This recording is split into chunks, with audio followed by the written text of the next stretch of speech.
welcome back to the deep dive. You know that feeling when you're clicking through a booking site, maybe trying to choose between two hotels? They look equally pristine in the photos, maybe they're even priced about the same.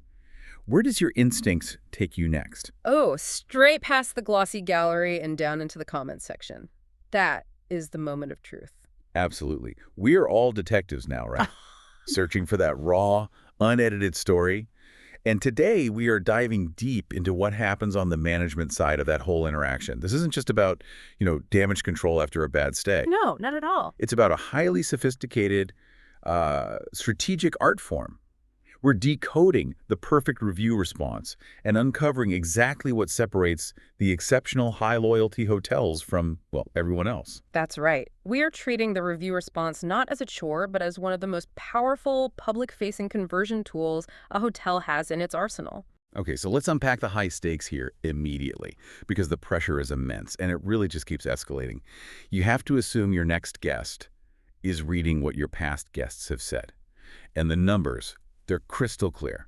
81% of people always or frequently read online reviews before they commit to booking. 81%. If you are not managing that conversation, you are actively managing your failure rate. Exactly.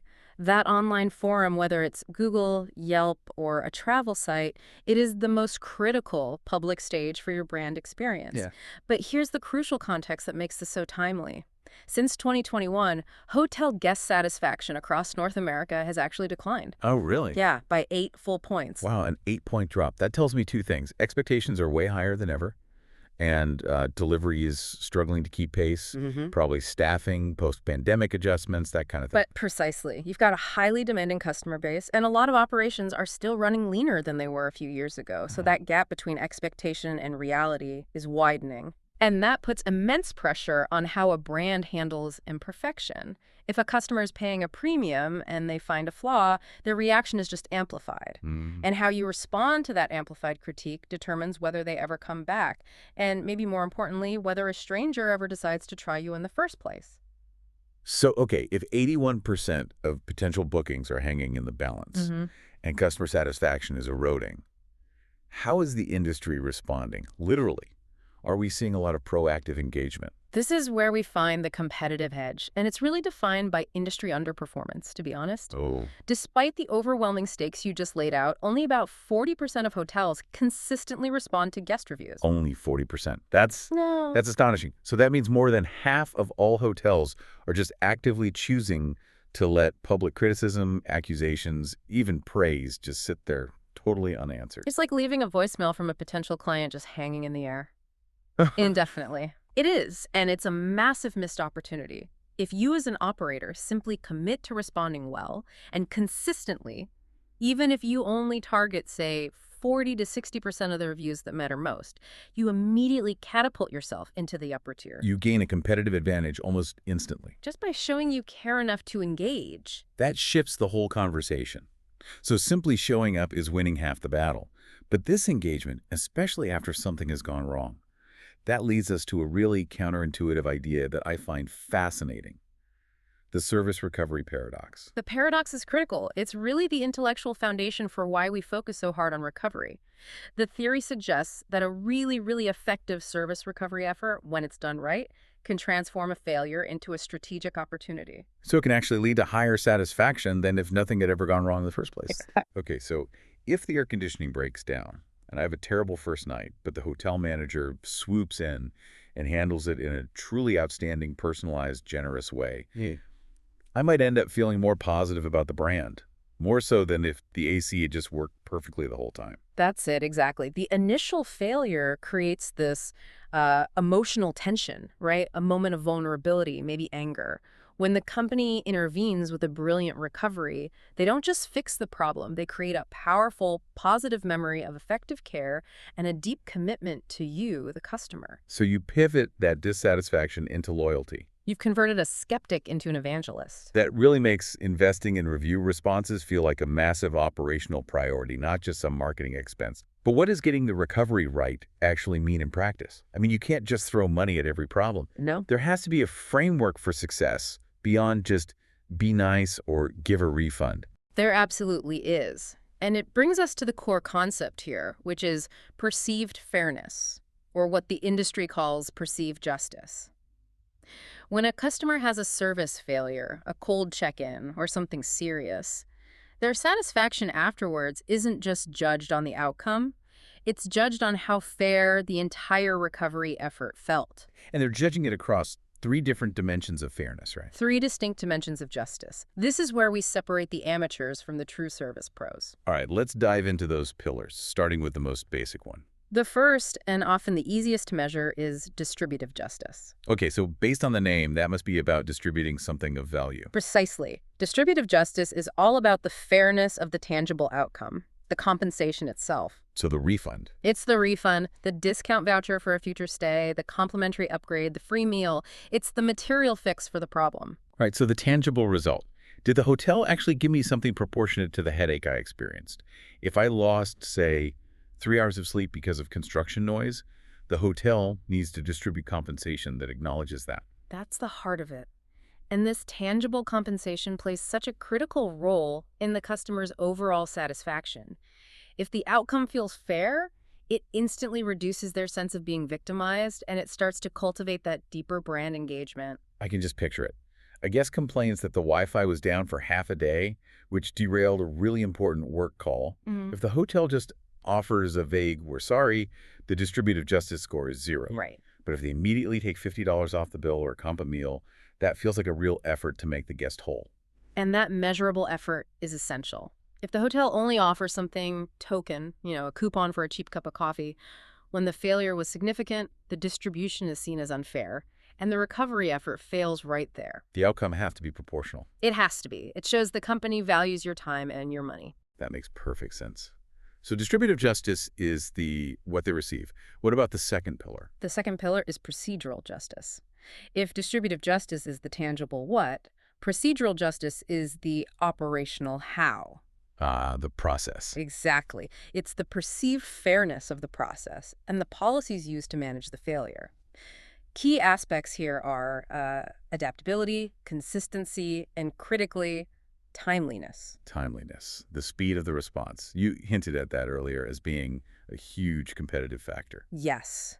Speed sends this enormous, immediate signal, not just to the complaining customer, but to every prospective guest reading that review. A fast response shows you care. It shows you're serious. And that you have systems in place. Exactly, that you can escalate and resolve problems. If you're slow, the inference is that you're disorganized or you're indifferent or that customer feedback just isn't a priority. And what defines fast in this day and age? Especially for a public negative review. The standard is remarkably tight. For a negative review online, it's 24 to 48 hours. That's it. That's it. If you wait a wint, that review has already gained traction. Hundreds, maybe thousands of people have read it. The narrative is set. By acting quickly, you're not just reacting, you're mitigating public perception risk. And I imagine the consistency of that process matters just as much as the speed. If one manager handles a complaint quickly and generously, but the next one takes a month and offers nothing, the hotel has no procedural justice at all. Precisely. Consistency ensures the process itself is seen as fair and reliable by every customer. It builds trust in the system, the hotel as a whole, not just the one employee who happened to answer the email. Okay, so we've covered the tangible outcome distributive and the quick, consistent process procedural. Now for the third pillar. The one that, honestly, most people probably assume is the most important one. The human interaction. The human touch. That is interactional justice. This is the fairness of the interpersonal manner shown by the staff. It's what we often call the 3 C's: competent, courteous, and caring behavior. Right. Did the manager look me in the eye? Did they use an empathetic tone? Did they actually listen? All of that. When I think of legendary service brands, I immediately think of that hyper-focused human element. The employee who's empowered to go above and beyond. It just seems so intuitive that interactional justice would be the key driver. That is the logical assumption, and it's where service recovery gets really interesting because it delivers its most powerful and, frankly, surprising finding. While everyone, including the customer, believes this human touch is paramount and it feels like the most important part, the evidence shows that interactional justice, when you look at it in isolation, has a negligible impact on overall recovery satisfaction. Wait, negligible impact? That completely contradicts the old mantra that being nice solves everything. Walk me through why that is, because that's a huge distinction. It's the critical nuance that high-performing organizations really get. Being competent, courteous, and caring, that's interactional justice. It isn't a driver of high satisfaction, it's a basic prerequisite. It's the entry fee. It's the entry fee to the game. That's a perfect way to put it. If the interaction is rude or dismissive, the whole recovery fails instantly, no matter how big the refund is. That's the floor. So if the manager is fantastic, warm, apologetic, really attentive, but the outcome is lacking, or the whole process takes a month, the customer still walks away feeling cheated.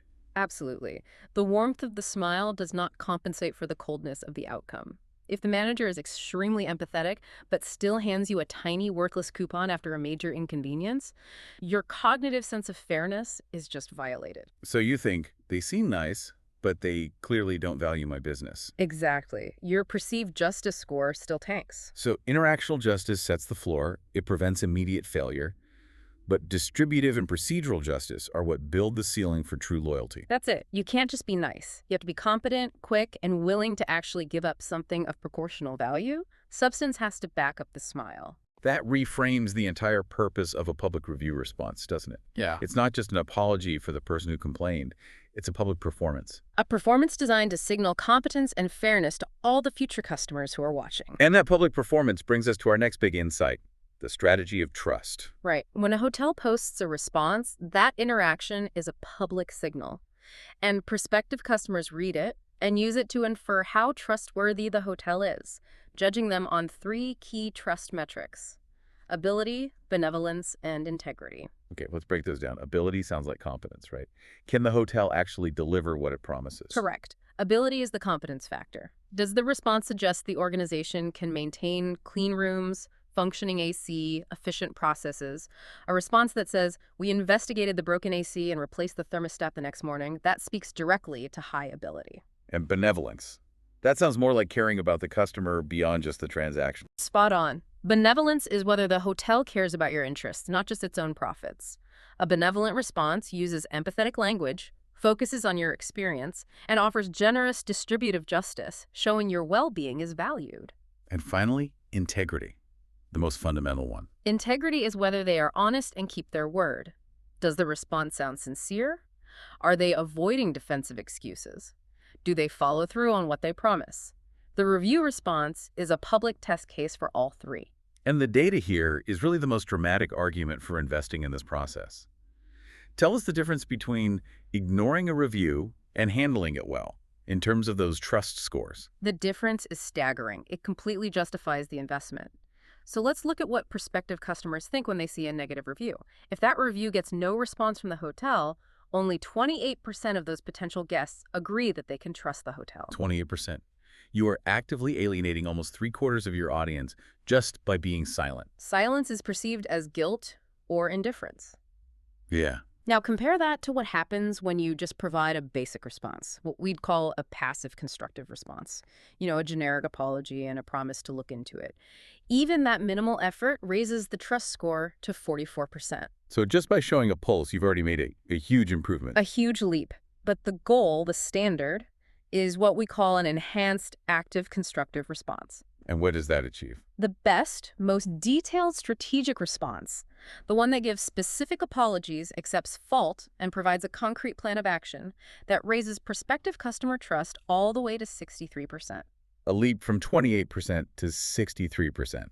Just by writing a detailed, thoughtful reply that shows you're transparent and you take action. That underscores your point perfectly. This is not just customer service, it's a conversion and revenue generator. It absolutely is. And think about this. 91% of travelers are more likely to book a room when they see management responding meaningfully to criticism. 91%. The response is a tangible financial tool that directly impacts the booking funnel. It's insurance against future revenue loss. Okay, let's get tactical. Since the stakes are so high, what are the principles for drafting that winning response to a negative review? Give us the actionable guide. We can sum it up with the 4 C's. First, respond quickly. Remember that 24 to 48-hour window. Right. Second, be courteous and empathetic. That's your interactional justice. Make sure the tone is professional and warm. Third, acknowledge the specifics of the complaint. A generic apology is an insult. And fourth, show action or improvement. Don't just apologize. Explain what you did or will do to fix it. That's how you nail procedural justice. And crucially, what should you absolutely not do? What are the red flags that just immediately tank trust? The list of don'ts is short, but it's critical. Never get defensive, even if the criticism feels unfair. Prospective guests are watching how you handle stress. Good point. Never blame the guest. Even if they were partially at fault, you take the high road publicly. Never offer weak excuses like, we were understaffed. And finally, absolutely never share private details like booking numbers or room number in the public response. So you keep it professional and generally specific, and then you invite the customer offline email, phone, to discuss the compensation details. Exactly. Public signal of acknowledgement, private conversation about the distributive justice. Now let's talk about the different kinds of negative reviews because the psychology behind them matters. We have attributive negative reviews versus emotional ones. How does the response change? This is a really critical distinction. Attributive negative reviews are generally objective. They're focused on specific fixable problems. The Wi-Fi was unreliable, the shower head was moldy. So when people read those, they tend to attribute the problem directly to the hotel's lack of ability. Precisely. So the strategy here needs to be a powerful apology plus explanation plus repair sequence. You apologize sincerely, you explain what caused the fault if you can, and most importantly, you state what you've done to repair it. We've since had our IT team install a new booster in room 405. That shows competence. Okay, so what about the emotional negative reviews? The ones where the guest is venting, maybe being more subjective, focusing on frustration or feeling disrespected. Emotional reviews require a different psychological approach because they're rooted in that benevolence and integrity trust. When people read those, they can't easily verify the problem, so they might see the complainer as being overly sensitive. So how do you respond? You need to express deep understanding and provide an apologetic reply that includes an external attribution explanation. An external attribution explanation. How do you do that without making excuses? You attribute the failure to circumstances that are, systemic or high volume without suggesting the hotel wasn't responsible. So for a long check-in queue on a holiday, you might say, "We sincerely apologize for the unexpected congestion during the peak holiday check-in, which unfortunately led to a frustrating delay." It validates the experience. And what about compensation for those emotional reviews? For emotional reviews, compensation distributive justice is crucial because the customer is really focused on feeling heard. You have to provide specific compensation and focus on restoring their emotional balance. You're acknowledging the pain and frustration they felt. That is incredibly strategic. Tailoring the response not just to the star rating, but to the tone and the psychology behind the complaint. Let's pivot to the good news. The 5-star reviews. These should be easy, but you said they're often the easiest to mess up. They are the biggest trap. Because most hotels fall back on these robotic, generic thank yous. A guest writes a detailed 5-star review praising the concierge, and the hotel replies, "Thank you for your business. We hope to see you again." The guest feels invisible. Totally invisible. They put in the effort, and they got a form letter back. The person reading it wonders if the review is even real. So the generic response actually undermines the sincerity of the original review. Oh, yeah. How do you make that 5-star response feel authentic? The goal is conversational dynamism and validation. You have to prove you actually read the review. If they praise the breakfast, you mention the specific chef's special they enjoyed, you have to validate their specific experience. Specificity in praise, mirroring specificity in apology. What about the conversational part? Crucially, you should try to make one observation or ask one question to keep the dialogue going. Something simple like, "We're thrilled you enjoyed the new pool renovations. Did you get a chance to try the new rooftop bar we opened?" Oh, that's good. Or, "We agree, Maria at the front desk is fantastic. We'll share your kind words with her. What was the most memorable part of your meal at our Italian restaurant?" That keeps the door open. It makes the exchange feel like a real human conversation, not a closed-off corporate statement. Precisely. It turns the review into a living testimonial. But my favorite category, the one you call the gold mine, is the 4-star review. This is where a hotel learns the most. It absolutely is the gold mine.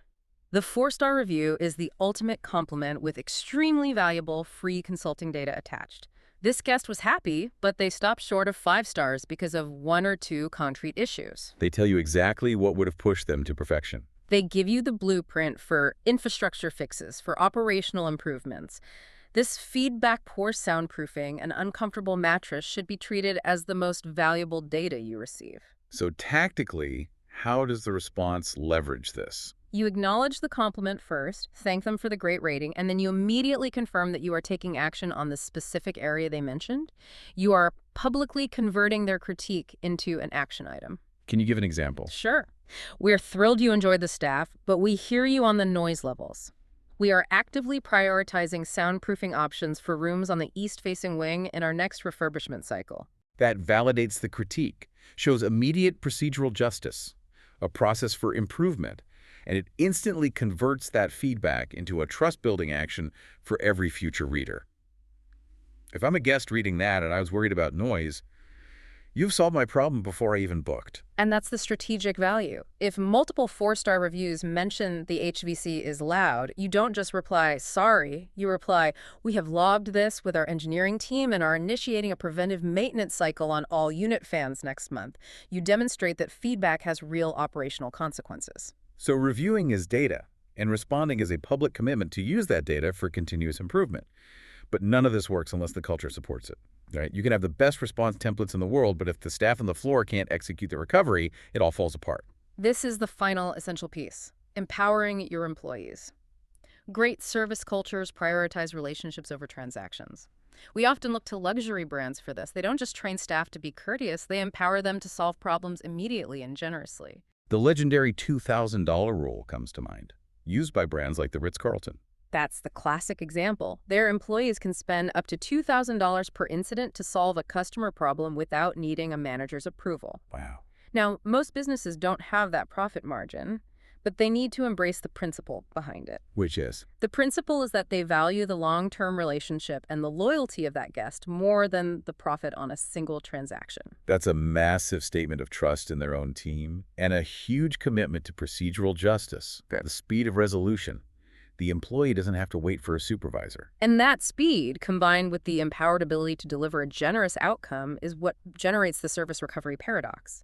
The entire culture is designed to make sure failures don't become fatal. So it's an organizational commitment. Exactly. If you empower your staff to give a $100 food credit immediately when a complaint arises, you've achieved distributive and procedural justice in minutes, and the interactional justice just confirms the sincerity. That's the winning formula. We've covered a huge amount of ground today, from the psychology of fairness to the hard metrics of trust conversion.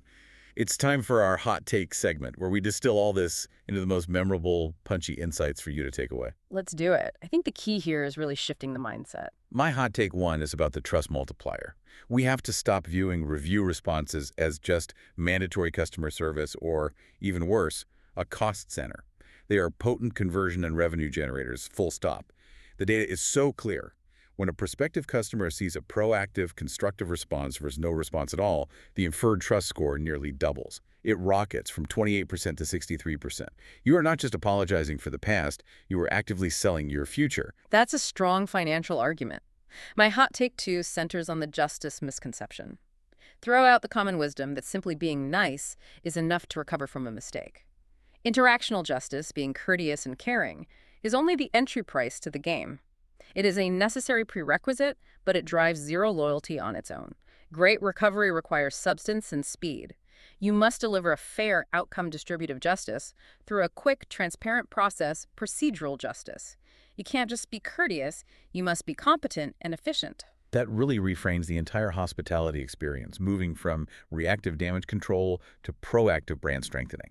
It requires managers to think like psychologists and engineers at the same time. And financiers, too, when they realize the massive ROI on a thoughtful, speedy response. This deep dive has been an incredibly thorough look at the strategic importance of these online responses.